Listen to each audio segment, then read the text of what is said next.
The text from my mother came while I was sitting in a meeting with the curator of the Metropolitan Museum of Art.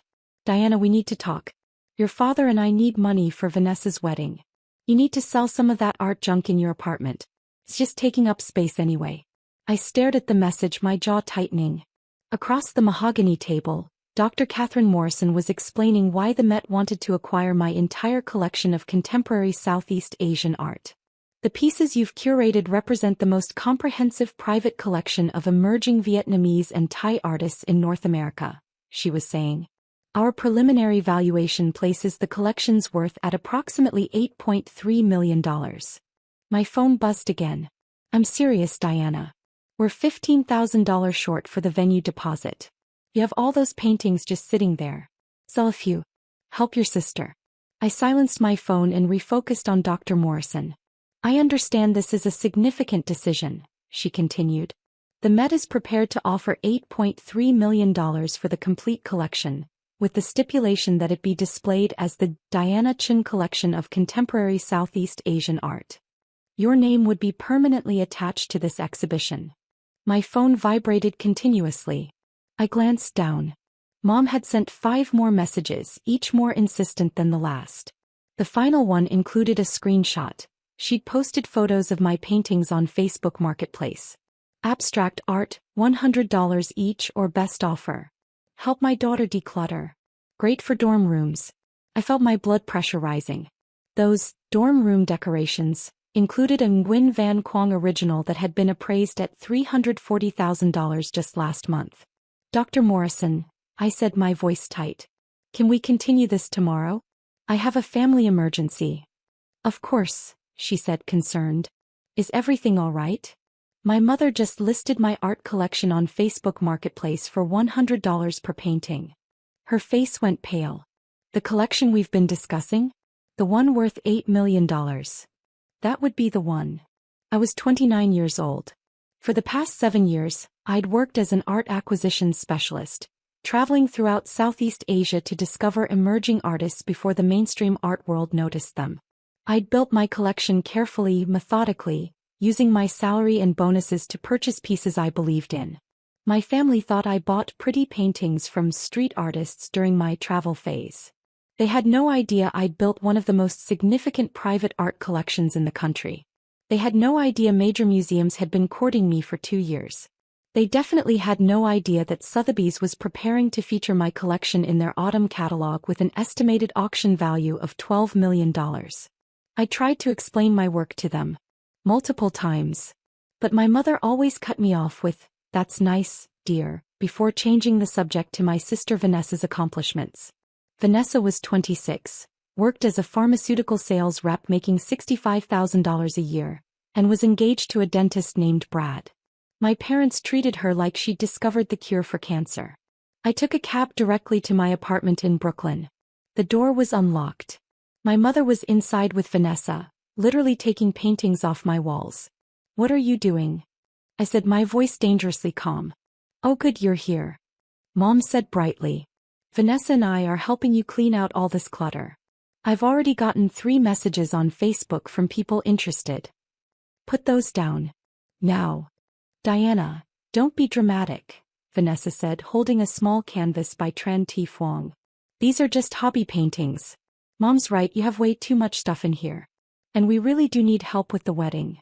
The Tran Thi Phuong piece in her hands was worth approximately $180,000. "Those are not hobby paintings," I said. "And you have no right to be in my apartment taking my belongings." "We have a key," Mom said. "You gave it to us for emergencies. And this is an emergency. Vanessa's wedding venue needs a deposit by Friday. Then take out a loan. Get a credit card. But do not touch my art collection." "Art collection," Mom laughed. "Honey, these are paintings you bought from street vendors in Thailand. They're not valuable." "Actually," I started. "No, let me finish," she interrupted. "Your sister is getting married. This is important. Real life. Not your little hobby of collecting random pictures. You've spent too much money on this nonsense anyway. It's time to be practical." My phone rang. "Dr. Morrison. I need to take this," I said. "Diana, we're having a family conversation," Mom started. I answered anyway. Dr. Morrison. Diana, I wanted to follow up on our meeting. I've spoken with the acquisitions committee, and they're prepared to expedite the offer. We could have contracts ready by tomorrow if you're interested. Also, I took the liberty of contacting Sotheby's on your behalf about the Facebook Marketplace situation. They're concerned. I'll bet they are, I said. Who is that? Vanessa asked. I put the call on speaker. Dr. Morrison, I'm going to put you on speaker. Could you please repeat what you just told me about the collection's value? Of course.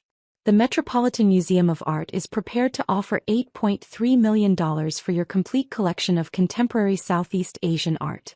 We believe it's one of the most significant private collections in North America. The room went silent. My mother's face had lost all color. Vanessa was still holding the Tran Thi Phuong piece, but her hands had started shaking.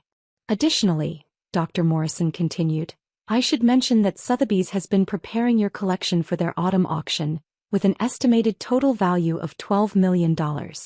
They're quite distressed about the Facebook Marketplace listing. $12 million. Vanessa whispered. Thank you, Dr. Morrison, I said. I'll call you back shortly. I hung up and looked at my mother and sister. Get out of my apartment, I said quietly. Build up, 600 to 800 words. Diana, wait, my mother started. I said get out. You broke into my home, attempted to steal my property and listed it for sale without my permission. That's theft. We didn't know. Vanessa said, carefully setting down the painting like it might explode. You never said they were worth anything. I tried to tell you, I said, my voice rising now. For 7 years I've tried to tell you about my work. About the artists I've discovered. About the collection I was building. But every single time you dismissed it as a hobby. As clutter. As my travel phase. You bought them from street markets, Mom protested weakly. I bought them from emerging artists before the mainstream art world discovered them. That's called having vision. That's called understanding art. Some of the artists whose work I own now show in galleries in New York, London, and Paris. Their pieces sell for hundreds of thousands of dollars. I walked to the painting Vanessa had been holding and carefully rehung it. This piece by Tran Thi Phuong is currently valued at $180,000. The Nguyen Van Quang you posted on Facebook Marketplace for $100? That's worth $340,000. The Somchai Phongphian series in my bedroom? Together they're valued at $1.2 million. My mother sat down heavily on my couch. $1.2 million in your bedroom? Yes. But how? You work in art. Something you can't possibly afford. I'm an art acquisitions specialist, I said. I make $180,000 a year. I've been investing in these artists since I was 22 when their work was affordable. I bought the Nguyen Van Quang piece for $3,000 7 years ago. I bought the Tran Thi Phuong for $2,500. The Somchai Phongphian series cost me $8,000 total. And now they're worth millions, Vanessa said faintly. Because I have expertise. Because I studied art history. Because I spent years building relationships with artists and understanding the market. This isn't a hobby. This is my career, my passion, and my investment portfolio. My phone buzzed. A text from my colleague Marcus at Sotheby's. Diana, I'm seeing Facebook Marketplace listings for what appear to be pieces from your collection. Please tell me this is a joke. I texted back, my mother. Trying to fund my sister's wedding. Currently in my apartment. We'll handle it. His response, Jesus. The autumn catalog goes to print next week. We need confirmation that the collection is intact. Another text came in, this time from my ex-boyfriend James, who worked at Christie's. Your mom is selling a Nguyen Van Quang on Facebook for $100? Diana, what the hell is happening? Apparently the art world moved fast when panicked. Diana, my mother said, her voice small. I had no idea. You should have told us. I did tell you. I shouted, finally losing my composure. I told you when I bought my first piece from Nguyen Van Quang in Hanoi. I told you when Art Forum wrote an article about emerging Southeast Asian artists and mentioned my collection. I told you when Sotheby's first contacted me about a potential auction. But you never listened because you were too busy celebrating Vanessa's pharmaceutical sales quotas. That's not fair, Vanessa said quietly. Isn't it? Last month you exceeded your sales target by 10% and we had a family dinner to celebrate. 3 months ago, the Guggenheim asked to borrow 2 of my pieces for their Southeast Asian contemporary art exhibition, and Mom asked if I was still playing around with those paintings. My mother was crying now. We didn't understand. You didn't want to understand. There's a difference. My phone rang again. This time it was Richard Chin, director of the Asian Art Museum in San Francisco. I answered. Richard. Diana, I'm hearing disturbing rumors about your collection being sold on Facebook. My mother had a misunderstanding about the value of my pieces. Misunderstanding. His voice went up an octave. Diana, we've been planning our 2025 exhibition around loaning several of your pieces. If they're being sold to random people on Facebook. They're not being sold, I said firmly, glaring at my mother. The Facebook listings are being taken down immediately. The collection is intact. Thank God. I nearly had a heart attack. After I hung up, I looked at my mother. Take down the Facebook post. Now. She fumbled for her phone, deleting the listings with shaking hands. I'm sorry, she whispered. Diana, I'm so sorry. We just needed help with the wedding and we thought. You thought my art was worthless junk, I finished. You thought I wasted my money on pretty pictures. You thought I needed to be more like Vanessa with her real job and her practical career. Your job is real, Vanessa said quietly. We just didn't know. Because you never asked. In 7 years you never once asked me to explain what I do. You never visited a gallery showing. You never looked at the artists I was so excited about. You just dismissed everything as Diana's quirky hobby. My mother was still scrolling through her phone. Oh God. Someone already shared one of the listings. It's been shared 47 times. My phone exploded with notifications. Texts from dealers, curators, collectors, all asking if I was liquidating my collection. Revelation, 300 to 500 words. The next 3 hours were chaos. I spent them calling every major art institution I'd worked with, reassuring them that the collection was not for sale. My mother sat on the couch, watching in growing horror as she realized the magnitude of what she'd almost done. The Museum of Modern Art, I said into my phone. Yes, I understand your concern. No, the collection is absolutely not being sold piecemeal on Facebook. That was a family misunderstanding. Yes, the Somchai Phongphian pieces are still available for the 2025 loan. When I finally hung up, Vanessa spoke for the first time in an hour. Diana, I don't know what to say. We had no idea. That's the problem, Vanessa. You had no idea because you never wanted to know. But you could have made us understand. You could have said, these paintings are worth millions. Why should I have to quantify my passion in dollars for you to respect it? I asked. Why wasn't it enough that I loved this work? That I was good at it? That I was building something meaningful? My mother finally looked up. How much do you make, Diana? You said $180,000 a year. Yes. And we thought. She trailed off. We thought you were barely getting by. You live in this small apartment, you don't own a car, you dress so simply. Because I invest my money in art instead of material things, I said. Because I care more about building this collection than buying a BMW. Because I'd rather own a Nguyen Van Quang original than designer handbags. My phone rang again. Dr. Morrison from the Met. Diana, I wanted to let you know that despite today's incident, our offer still stands.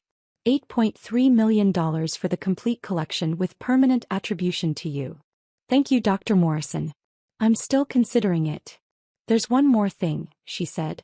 We'd like to mount a solo exhibition of your collection before any acquisition. The Diana Chin Collection, Discovering Southeast Asian Contemporary Art. It would run for 6 months and you'd be listed as guest curator. I felt tears prickling my eyes. That would be an honor. You deserve recognition for what you've built. Very few collectors have your eye for emerging talent. The art world knows it. It's time your family knew it too. After I hung up, I looked at my mother and sister. The Metropolitan Museum of Art wants to feature my collection in a 6-month solo exhibition. My name will be on the exhibition. I'll be listed as guest curator. Diana, my mother whispered. We're so proud. Don't, I interrupted. Don't say you're proud now. You weren't proud when you thought it was worthless. You weren't proud when I was just collecting random pictures.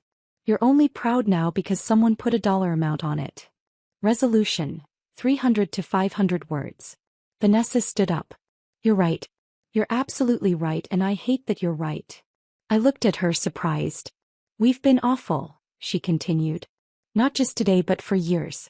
We treated your passion like a joke. We dismissed your expertise. We compared you to me like I was somehow better because I have a conventional job. Vanessa, Mom started. No, Mom. Diana's right. We only care now because the Met said it's worth millions. If those paintings were still worth what Diana paid for them, we'd still think it was a waste of money. My mother was crying harder now. Diana, I don't know how to fix this. You can start by respecting that my choices are valid even when you don't understand them, I said. You can stop comparing me to Vanessa. You can recognize that there are different kinds of success. We will, Mom said. I promise. But Diana, we really do need help with the wedding deposit. I stared at her in disbelief. Are you seriously still asking me for money? Just a loan. We'll pay you back. No, I said firmly. You just broke into my apartment and tried to sell my art collection on Facebook. You listed a $340,000 painting for $100. You almost derailed museum exhibitions and auction contracts. And you think I should loan you money? But Vanessa's your sister. And this is my life's work, I said. Which you nearly destroyed because you couldn't be bothered to ask before you acted. Figure out your own wedding funding. My mother looked stricken. Vanessa, to her credit, nodded. That's fair, Vanessa said quietly. Diana, we don't deserve your help. I'm sorry we asked. After they left, I sat alone in my apartment, surrounded by my collection. My phone buzzed with a text from Sotheby's confirming that the autumn catalog would feature my collection as the centerpiece, with an estimated total value of $12 million. Another text came from my mother. I'm sorry. We should have listened. We should have cared. Not because of the money but because it mattered to you. I hope someday you can forgive us. I stared at the message for a long time before responding. Someday. But not today. Monday morning, Sotheby's announced the autumn auction catalog. My collection was the featured lot. Art Publications picked up the story. 29-year-old collector's vision pays off. $12 million collection built on $100,000 investment. My phone exploded with interview requests. The New York Times wanted a profile. Art Forum wanted a feature. My mother called 6 times. I didn't answer. Instead, I called Dr. Morrison. I've made my decision about the Met's offer, I said. I want the exhibition. But I'm not ready to sell yet. I'd like to loan the collection instead. That's wonderful news, she said warmly. And Dr. Morrison? When the exhibition opens, I'm not inviting my family. She was quiet for a moment. They'll regret that. They already do, I said. But some lessons need to hurt. The exhibition opened 6 months later to critical acclaim. My mother saw the announcement in the Times and cried. Vanessa sent flowers to the opening. I donated them to the hospital. Some people only valued what they could measure in dollars. I'd built something priceless and they tried to sell it for $100. That was something I wouldn't forget.